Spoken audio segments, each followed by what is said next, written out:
আপনার কাছে এই ভিডিওটা দেখার পর মনে হতে পারে যে এই কি এমন আর ভিডিও, এমন ভিডিও আমরা প্রতিদিনই দেখি, এমন ভিউ আমরা প্রতিদিনই দেখি, কারণ আমরা গ্রামে থাকি। কিন্তু না ভাই, আসলে যারা দীর্ঘদিন গ্রামে যায় না, প্রবাসে থাকে, ঢাকায় থাকে বা বিভিন্ন জায়গায় থাকে, তাদের কাছে এই ভিডিওটা অনেক মূল্যবান একটা ভিডিও।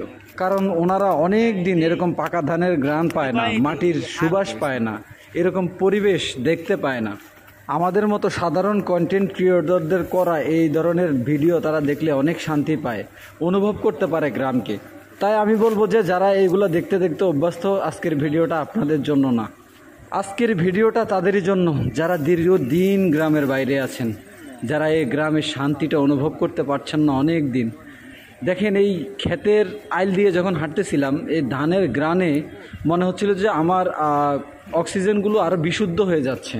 এত সুন্দর একটা নিঃশ্বাস নিচ্ছিলাম, নিজেকে মনে হচ্ছিল যে এখানে কতক্ষণ থাকি, শুয়ে থাকি দিন রাত, খিদেও লাগবে না মনে হয় এমনটা। আসলে একটা কথা কি জানেন, সব ভিডিও সবার কাছে ভালো লাগে না।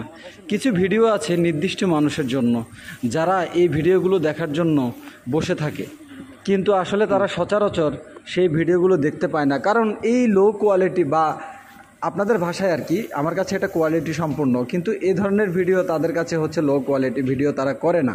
কিন্তু ভাই, আমরা তো মাটির মানুষ, আমরা মাটির কাছে যেতে হয়, আমরা মাটিকে ভালোবাসি।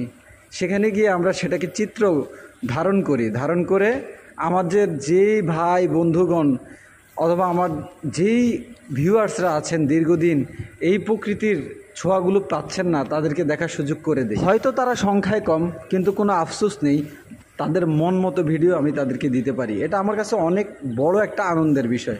আমি জানি না আমার ভিডিওটা কেমন হয়েছে, যদি আপনাদের ভালো লাগে তাহলে অবশ্যই আপনারা কি করবেন সেটাই ভালো জানেন, শেয়ার করবেন, এই তো সবাইকে দেখার সুযোগ করে দেবেন। গ্রাম আমাদের ভালোবাসার জায়গা।